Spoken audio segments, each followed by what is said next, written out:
guys! Welcome back to our channel. If you're new here, we're Sans and Airy and we have been living and working in China for just over a year now. And today we are celebrating our 1-year anniversary of our YouTube channel.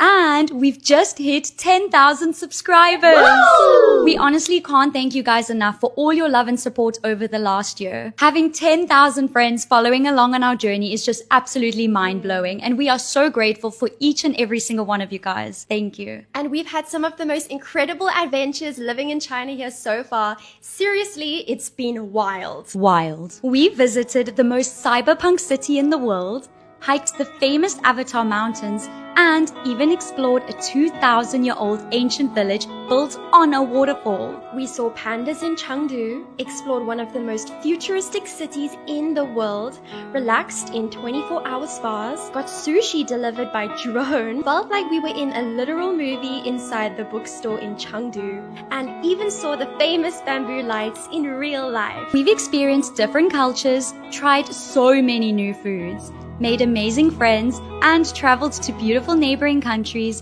including Thailand, Japan, Malaysia, and Indonesia. I actually can't believe how much we've seen and explored in the past year living here. We're honestly so grateful for it all, and we can't wait to see what lies ahead. And we actually have something super exciting to share with you guys. We've officially just launched our very first ebook. Yes. It's called So How Do I Become an ESL Teacher in China? And it's a complete step-by-step guide to help you land a teaching job here in China. We cover everything. The requirements to teach in China, The application process, interview tips, visa guidance, recruiter contacts, school red flags, and even some insider hot tips that we wish we knew before moving to China. We've poured months of hard work into it, as well as our first-hand experience to make it as helpful and practical for you as possible. So if you've been thinking about teaching in China, or you're just curious about how it all works, then this guide has literally everything you need to get started. So if you're interested, you can purchase the ebook through the link in our bio or in the description below, but we are honestly so excited for you guys to check it out. And to celebrate our 1 year living in China, as well as our 1 year anniversary of our YouTube channel, we thought this would be the perfect time to sit down with you guys and answer all of your questions. So let's get into it. Question number 1. What made you want to live and work in China, especially with all the anti-China propaganda online? That's a great question. So actually, before moving to China, we lived in South Korea for a year where we taught at an English private academy. But it was a really tough working environment. We had long hours from like 9 a.m. till 6:40 p.m. with only a 30-minute lunch break. And we were teaching like 10 lessons per day. Yeah, And we were teaching like 10 lessons per day. So we were really burnt out, to be honest. And one of our co-workers in South Korea said that he used to teach in China and it was way more relaxed. You know, he was telling us how he got 2-hour lunch breaks and lots of vacation and he wasn't feeling burnt out. So that got us curious. We started doing our own research and we actually got in contact with some teachers that were living in China and working at the time. And they honestly just had great and positive things to say about China. So we decided just to look past all the anti-China narratives that are spread online and we wanted to come and experience it for ourselves. And honestly, it was one of the best decisions we've ever made. Absolutely. Okay, next question. Why didn't you choose Japan or Korea instead of China? Is it because China pays better? That's fair. We get this question a lot. So since we have already lived in South Korea, we wanted a new adventure and we did consider Japan, but honestly, we just felt like China was the right fit for us. And it wasn't just about the pay, although the salaries here are quite competitive. But it was more about the work-life balance. You see, in South Korea and Japan, you only get about like 10 days of vacation per year. Yeah, I know. But here in China, we get almost 3 months of vacation per year. 3 months! And like I said previously, the lunch breaks were super short in South Korea, and I believe in Japan it's the same. Whereas here in China, we currently get a 2-hour lunch break. So we actually have time to rest, travel, and enjoy life outside of work. And you know, it also helps us put more of our effort into our work because we're well rested and we can give it our all. Exactly. It's all about the work-life balance, baby. Exactly. Okay, next question. So, how did you guys get a job at the same school in China? This question we also get a lot. Well, honestly, it's a lot simpler than you think. We told recruiters that we would like to be at the same school and that it was a non-negotiable. So we kept reaching out to recruiters and only looking at positions that had 2 spots available. And that's how we landed our position. And we just didn't take no for an answer. Okay, next question. So what's your favorite city in China? Ooh, that's a tough choice. That is. Honestly, there's so many beautiful cities in China. It's hard to pick just one favorite. But if we had to pick one, okay, I know. Why don't we count down from 3 and then you choose your favorite city and I'll choose mine and let's see if we say the same one. I have a feeling we have the same favorite city. I think so. Okay. 3, 2, 1, Chengdu. Hey, yes. Okay, nice. We have the same favorite city. I thought so. Yeah, for good reason. Okay. Well, what's your reasoning? Because I know my reason. I know my reasoning. Okay, let's do a countdown again. Okay. 3, 2, 1. Pandas are there. Yeah. They're on our fridge too. Yeah, it's true. We have so many panda magnets on our fridge, so we do love them. It's not just the pandas that we love about Chengdu. The city itself is so laid back and chilled, and honestly, there's so much to do and see. Like, we saw these beautiful bamboo towers. It's a water fountain that lights up at night. We saw this beautiful temple that's built over a bridge, and the water flowing under lights up, so it's luminescent blue. We saw this fairy tale bookstore, which was like, wow. And they have the most beautiful tea gardens, where we tasted some of the most delicious teas, and we even bought some. Honestly, Chengdu just has our heart. And it was mostly the pandas. I won't lie. I'm biased. I love them. Okay, next question. Do you feel safe in China, especially as foreigners who don't speak fluent Mandarin? And what is your impression of Chinese citizens in terms of their manners and etiquettes? I heard a lot of them spit everywhere.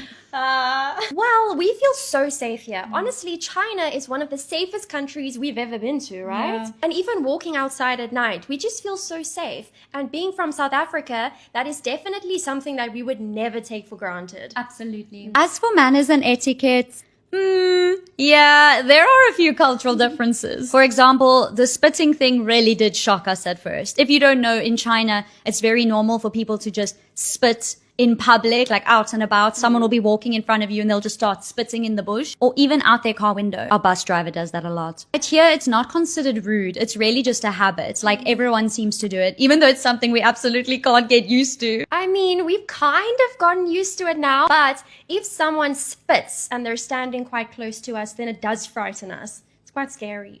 Yeah, we always get a fright. And you know, people can also be quite loud in public places, especially like on our community bus. There's always people yelling at each other across the bus. People are eating like smelly foods and, you know, there's always people FaceTiming their grandma on the bus. So it's quite loud and chaotic and, you know, it can be really overstimulating for us. That is something I have not gotten used to. I think personal space in China is not really a thing. You know, people also walk into you in public. You know, you have to walk out of the way. Be careful. So yeah, that's definitely something to get used to. And the staring is quite intimidating. People love to stare or even take photos of you if they're not used to seeing a foreigner. And at first, it was quite a little bit invasive. It was like, ooh, they should ask for permission. But now we're used to it. And sometimes we even ask them if we can take photos with them, because why not? But honestly, cultural differences aside, people here are super friendly and welcoming. We've had the most lovely experience with people here. Yeah, I mean, we're even besties with our estate agent now. She showed us around. She helped us get this apartment that we're living in.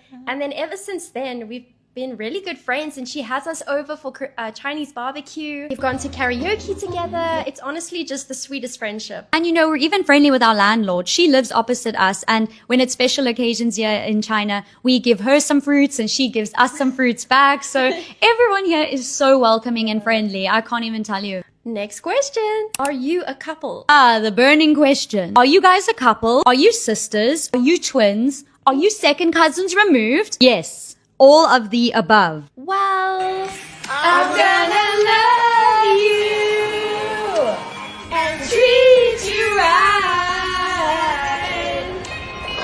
I'm gonna give all my love to you, darling, under the light. No. We are best friends. We've been friends from the age of 6 years old. We went to primary school together, high school, university, and we even lived together in university as well. And then we moved to South Korea together to teach English. We've been traveling the world, and now we're living together in China teaching English. So, you know, we're definitely more than friends. We are sisters at this point, basically blood related. But no, unfortunately, we're not a couple. Next question. What's the cost of living like in China? You know, the cost of living in China is actually really affordable. Like, for example, we pay about $550 per month for our nice 2-bedroom apartment in a security complex, but you can even get apartments for way cheaper. That obviously depends on the city as well. You know, tier 1 cities like Shanghai, you'll probably pay 3 times the rent price than here. But in general in China, rent is super affordable. Groceries are really affordable too. And public transport. I mean, you can travel on the metro for like an hour and pay like 5 RMB. Yeah. It's crazy. And sometimes ordering food online through Meituan or going out to eat can be more affordable than eating at home. Okay, next question. How long do you plan on staying in China? Well, to be honest with you, we actually don't have a specific time frame. You know, this is our 2nd year now. We're at the same apartment, same school. We're really happy in the city that we're living in. We're happy at our job. We still have so much of China to see. And, you know, we're not in a rush to leave just yet, but we don't have a specific time frame in mind. We're kind of just taking it as it comes. Okay, next question. People say China is living in the future. What are your thoughts on that? Yeah, honestly, sometimes it does feel like we're living in the future. Actually, if you've seen our recent video, we just posted about how China is living in like 2050. You know, there's driverless cars. Yeah, no one is in the driving seat, and there's robots everywhere, and you can even pay for things with your palm these days. Just walk into the shop and chuk. So yes, it does very much feel like we're living in the future, or maybe everyone else is just living in the past. And you know, everything here is just so efficient as well. I remember when we first moved to China, we realized that our beds were super hard, right? So we needed like a mattress softener, but it was like 2 o'clock in the morning, and I was like, let me just order the mattress softener online and it'll arrive tomorrow or the next day or whenever. No, it came in 20 minutes. At 2:30, we had mattress softeners sitting outside our door. Like, how crazy is that? That's so cool. That was when we knew China is advanced. Yeah. Okay, next question. What should someone expect in their first week or month in China? Your first week here will probably feel like you're on a roller coaster. It's exciting, it's thrilling, but it's also very overstimulating and overwhelming. Everything is new. The language, the food, how you pay for things, and even how to get around. Just remember that almost everything is done on your phone. So before you come to China, make sure that you have all of the apps already downloaded, like Alipay, WeChat, and also a translator app. That's very important. You should also expect some culture shock. Some things here are very different to back home. For example, the toilets here are squatty potty, and usually there's no toilet paper in the bathroom, so make sure you bring your own tissues on you. And of course, people will stare at you in public. Just don't take it personally. Sometimes they're not used to seeing foreigners, especially in the smaller cities, so it's nothing personal, they're just curious. The language barrier is also quite intense, so we do recommend just try and learn some basic phrases in Mandarin before you come. It will help, and the locals will really appreciate the effort. But also don't worry, the locals are super helpful and friendly, and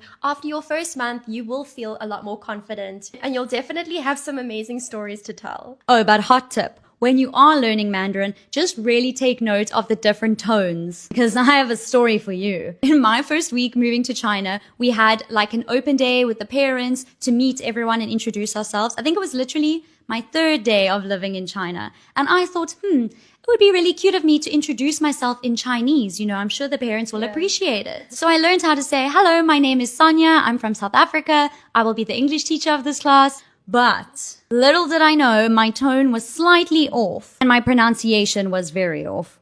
So I should have said, "What Watiao Sonia," which means my name is Sonia, but I accidentally said, "Wachao Sonia," which means what the Sonia. Oh no. So when introducing myself, I accidentally said, "Hello everyone, what the Sonia." And they all laughed, and I thought, they think I'm so cute for saying, "Hello everyone, my name's Sonia" in Chinese. No, I only found out 2 weeks later that I was accidentally swearing at about 60 parents in my classroom. So They'll yeah. never forget you. They'll never forget me. Next question. How should I approach finding accommodation before moving to China? Okay, I know this one can feel quite stressful, but don't worry too much about it because your company or your school should help you out with this beforehand. But to be honest, we actually recommend rather just booking a hotel or Airbnb for your first week or two when coming to China and rather sort your accommodation out when you get here.